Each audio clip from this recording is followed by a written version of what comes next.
귀로 즐기고 마음으로 느끼고 라디오로 함께 떠나는 성지순례 가는 날.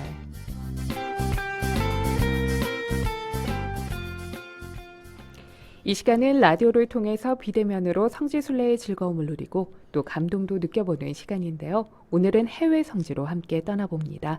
대표님 어서 오세요. 네, 안녕하십니까. 네. 시간이 참 빨리 가죠. 네. 벌써 일주일이 다 다가왔습니다. 네, 대표님 어떻게 지내셨나요? 네, 시간도 참 빨리 가고 이제 2023년도 본당에서 이제 성지순례 계획하는 본당들이 네. 이제 그 순례 예정지나 그런 것들을 이제 서로 문의가 많이 와가지고 그 예정 조절하고 또 일정 짜느라고 좀 바쁘게 지냈습니다. 네, 그래도 그 건강 관리 잘 하시면서 이렇게 지내시면 좋겠네요. 네네, 바쁘셔도요. 감사합니다. 네. 네네. 네, 루르드에 이어서 지난 시간 파티마까지 순례를 마쳤는데요. 오늘은 어떤 그 성모 발현 성지로 함께 떠나볼까요? 네, 우리가 이제 유럽 성지에서 제일 큰 성모님 발현 성지로 저희들이 이제 누르드 다녀왔고, 네. 이제 파티마 다녀왔고, 이제 세 번째로 유명한 성지가 이제 벨기에에 있는 이제 반네 성지라고 있습니다. 그래서 이름상으로 반네라기도 하고 반네라기도 하고 그러는데 아마 영어식이냐 불어식 표기로 이렇게 부른 것 같습니다. 어쨌든 오늘은 이제 반네 성지를 소개해드릴 합니다. 네, 이 반네 성모 발현 성지는 벨기에의 어느 위치에 자리하고 있나요? 벨기에 나라는 아시다시피 프랑스 위쪽에 위치하고 있지 않습니까? 조그마한 나라고 이거 반네 성지도 성모님 발현지 어느 성지와 마찬가지로 좀 시골에 있어요. 그래서 우리나라에서 이 성지를 가기 위해서는 이제 프랑크푸르트나 뭐 프랑스 파리에서 갈 수도 있고 이제 제일 빠른 방법은 이제 벨기에 수도 브뤼셀로 비행기를 한번 갈아타서 직항이 없으니까 브뤼셀에서 이제 버스로 한 2시간 이동하는 곳에 위치해 있는데 지도에서 보신 것처럼 거리상으로는 이제 비행기로 한 12시간 걸리겠죠. 그리고 이제 위치한 마을이 이 벨기에 브뤼셀에서 공항에 도착하면 브뤼셀에서 남동쪽으로 한 버스로 2시간 정도 떨어져 있는 곳에 위치해 있고 또 브뤼셀에서 2시간 떨어져 있다 보니까 조그마한 미미에도 불구하고 2시간 떨어져 있던 곳에 이다 보니까 또 이것도 굉장히 이 마을이 조그마한 마을이에요. 현재 교구로는 벨기에 리에주 교구에 소속되어 있는 루베네라는 곳에 위치해 있는 아주 시골 마을이라고 보시면 되겠습니다. 그런데 이 성지의 또 특징은 성모님이 이따가 잠시에도 말씀드리겠지만 그 나는 가난한 자의 동정녀다라고 말씀을 하시거든요. 그런 것처럼 이 성지 자체 또한 굉장히 소박합니다. 큰 대성당도 있는 것도 아니고 하다못해 상가도 이렇게 있는 것도 아니에요. 상가도 한두 개 정도에 불과하고 식당도 없어요. 그냥 호텔에서 식사하는 정도 있고 굉장히 한적하고 소박한 고즈넉한 성지라고 보시면 되겠습니다. 그렇군요. 이곳 벨기에 반네에 성모님께서 발현할 당시의 상황이 궁금합니다. 파티마 성모님에 대해서 말씀을 드릴 때 이제 성모님께서 1917년에 발현하셨다고 그랬잖아요. 그것도 굉장히 지금 시간으로 보면 굉장히 최근인데 파티마 성모님 1917년에 발현하셨다 하면 이 반네 성모님은 1933년에 발현하셨단 말이에요.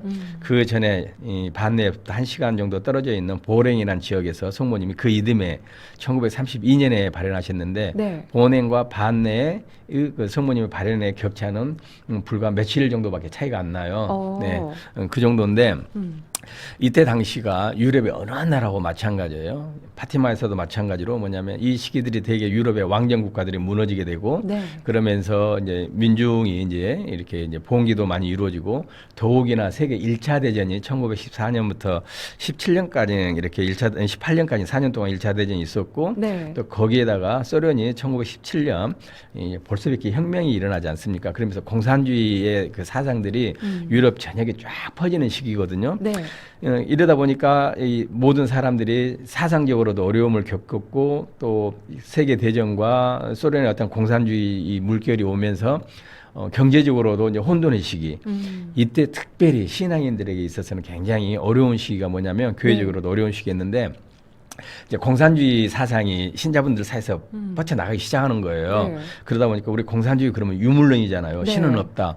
이렇게 하면서 신자들이 굉장히 냉담을 많이 하는 굉장히 어려운 시기에 성모님께서 적절할 때 발현하셨다라고 저는 이렇게 그렇군요. 생각됩니다. 이 주민의 반 이상이 냉담을 하고 있고 또 경제적으로도 어려웠던 그런 상황에서 성모님께서 언제 어떤 모습으로 발현을 하셨나요? 반의 성모님은 이제 말씀드린 대로 리에주 교구의 조그만 마을에 1933년에 발현을 하셨는데 네. 발현 모습 또한 굉장히 소박하게 발현하셨어요. 이제 이따가 또 말씀을 하시겠지만 이 12살 된 마리에트 베코라는 네. 어린 소녀에게 발현을 하셨는데 이 베코 집도 가난했었거든요. 가난했었는데 네. 이제 이 마리에트 베트가 자기 동생을 기다리려고 창가에 있었단 말이에요. 네. 창가에 집안에서 창가에서 딱 밖을 바라보고 있는데 거기에 성모님이 이 하얀 옷의 모습에 네. 이렇게 파란색 허리띠를 두르시고 손을 딱 합장하시고 고개를 왼쪽으로 이렇게 떨구신 다음에 이제 네. 오른손에 묵주를 들고 저런 모습으로 나무 위에 발현하셨습니다. 네, 지금 사진으로 보이고 네. 있는데요. 네, 루르드에서는 어린 소녀에게, 파티마에서는 어린이들에게 이 성모님께서 발현했던 것처럼 이 벨기에 반네 성모 발현 성지에서도 어린 소녀에게 처음 목격이 된 거죠. 네, 그렇죠. 성모님께서는 어린 소녀들을 사랑하신가 봐요. 벨라에타도 어린 소녀였죠. 그 다음에 파티마에서 발현하셨을 때도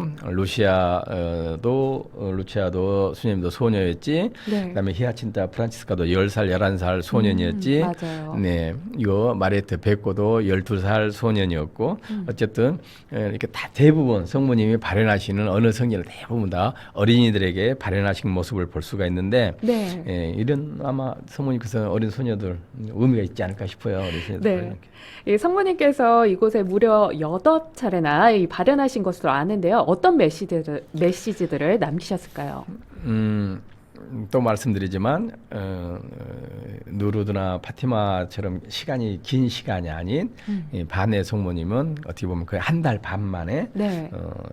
8번 발현을 하셨거든요. 8번 발현을 하셨는데 이 발현하시면서 말씀하시는 메시지들이 또 이렇게 긴 것도 아니에요. 굉장히 짧게 말씀하셨어요. 네. 첫 번째 발현하셨을 때는 마리에트 베코가 방 안에서 창가에서 딱 바라봤을 때 나무에 성모님 딱 발현하셨는데 네. 이때는 아무 말씀도 하지 않으시고 발현 모습만 보여주셨고 네. 두 번째는 이제 내 손을 물에 담가라. 이 샘은 나를 위하여 보존되어 왔다. 베코 집에서 조금 떨어진 곳에 아마 가르치셨던 것 같아요. 그 샘물을 말씀하시면서 네. 샘물을 손에 물을 담가라. 이것은 어떻게 보면 누르더가 좀 비슷하죠. 이 물을 네. 마시고 씻어라라고 그러셨잖아요. 맞아요. 네, 이제 세 번째 발현하셨을 때 이제 성모님께서 본인의 이렇게 신혼을 알려주셔요. 네. 나는 가난한 자들을 위한 동정녀다라고 세 번째 이렇게 말씀을 해주시고 네. 그 다음에 네 번째는 작은 성당 하나 지어라. 그래서 지금 이 반내의 성모님 발현 기념 성당은 바로 마리에트 베코 집 바로 앞에 성모님 발현한 그 장소에 아주 조그만하게 성당이 지어져 있고 네. 그 다음에 이제 다섯 번째 발현하셨을 때는 이제 성모님께서 나는 가난한 자 동정녀다라고 말씀하셨지만 나는 특별히 고통받는 자들을 위해서 위로하기 위해서 왔다라고 말씀을 해주셔요. 네. 그리고 여섯 번째, 일곱 번째, 여덟 번째 마지막 발현 때도 뭘 강조를 하시냐면 계속 기도를 많이 하라고 죄인들을 위해서 또 회개하는 그런 기도를 많이 하라고 네. 이렇게 철저히 기도를 당부하셨고 특별히 여덟째 발현하셨을 때는 네. 이제 나는 천주의 모친이며 구세주의 모친이다라고 본인의 신혼을 내서 이 마리에트 베코에게 알려주는 게 됩니다. 네, 이렇게 대표님께서 메시지를 말씀을 해주셨는데요. 이 성모님께서 이곳에 그 발현하신 후 남기신 주요 메시지를 이 대표님께서 다시 한번 정리를 좀 해주시겠어요? 네, 알겠습니다. 첫째 기억할 것은 반내 성모님은 가난한 자의 동정녀다. 어떻게 보면 딱 이 성모님이 발현하셨을 때 네. 이 모습에 아마도 당시에 경제적으로 어려웠던 유럽 신자들에게 굉장히 희망적이고 따뜻한 그런 메시지였을 거예요. 네. 나는 가난한 자의 동정이다라고 본인을 칭했고, 그래서 기도를 이렇게 많이 하기를 원하셨고, 특별히 가난한 사람들의 구원을 강조를 하셨습니다. 네. 예, 그래서 이 의미 자체 딱 기도를 많이 하라. 나는 가난한 자들을 위해서 이렇게 이 구원을 가난한 자들의 구원을 위해서 이렇게 왔다라고 했던 게 아마 이 반내 성모님의 가장 기본적인 메시지가 아닌가라고 싶습니다. 네. 하나 더 첨가하자면 네. 이제 누르드에서는 나는 언제 없이 잉태된 자다라고 성모님께서 본인을 밝혀주신 것처럼 네. 이 반내에서는 나는 구세주의 어머니 하느님의 어머니다라고 이렇게 밝혀주시거든요. 이거는 우리가 초세기 교회 전통적으로 성모님은 하느님의 모친이고 구세주의 어머니다라고 초세기부터 이 교리가 쭉 왔고 믿었거든요. 네. 이게 그대로 이 전통 교리를 확인시켜주는 그런 성모님의 그 메시지가 아닌가 싶습니다. 네. 이 메시지가 아주 단순하고 명확하네요. 네. 이윤 마르타님이요. 저는 성지순례를 아직 가보지 못했지만 그래서인지 성지순례 가는 날 통해서 재미있는 이야기 들을 수 있어서 너무 좋습니다. 감사합니다. 하고 이렇게 저도 또, 감사합니다. 보내주셨어요. 또 이 빵톡으로요. 이영진 빈첸쇼님이요. 잘 듣고 있어요. 하고 이렇게 또 안부 전해주셨네요. 고맙습니다. 네. 대표님, 그렇다면 이 교회에서는 언제 이곳에 이 성모 발현을 공식적으로 인정했나요? 우리 아나운서님께서도 잘 아시겠지만 모든 성모님께서 이제 발현을 하셨을 때 처음에는 다 반신반의하고 믿지 않죠. 그렇죠. 네. 근데 이곳 이 반의 성모님도 마찬가지였어요. 처음에 교구에 이제 교구장님이 이제 큰 고난을 갖고 계시는데 네. 교구장님께서도 처음에는 반신반의하고 인정을 안 했다가 이제 이 성지로 너무 많은 분들이 이렇게 순례를 가고 거기서 기도를 하게 되고 네. 거기서 이제 병자도 치유를 받지만 특별히 냉담 신자들이 그렇게 교회로 돌아오는 거예요. 회개하고 네. 그런 모습을 보면서 야, 이 성모님의 발현이 진작가보다 하고 이제 1935년에 네. 이제 조사위원회를 다 꾸미죠. 그래가지고 면밀히 검사하니까 네. 아, 이 성모님 발현이 맞다. 진짜 성모님 메시지가 맞구나 해가지고 1949년에 공식적으로 이 반내의 성모님의 발현은 맞다라고 인정을 하게 됩니다. 그렇군요. 네. 이 반내에서는 매일 저녁 7시에 묵주 기도를 한다고요. 네. 성모님의 어느 성모님의 발현일은 항상 이렇게 묵주기도를 많이 하지 않습니까? 첫 시간에 말씀드렸던 누르드에서는 8시 반에 이 묵주기도를 하고 파티마에서는 9시 반에 네. 묵주기도를 한다고 말씀드렸는데 네. 이거 반내에서는 이제 7시에 신자분들이 모여서 그냥 소박하게 묵주기도 합니다. 그렇군요. 네. 그런데 이곳 반내에 앞서 그 벨기에 남부에 위치한 보랭에서도 성모님께서 발현하신 모습이 목격되었다고요.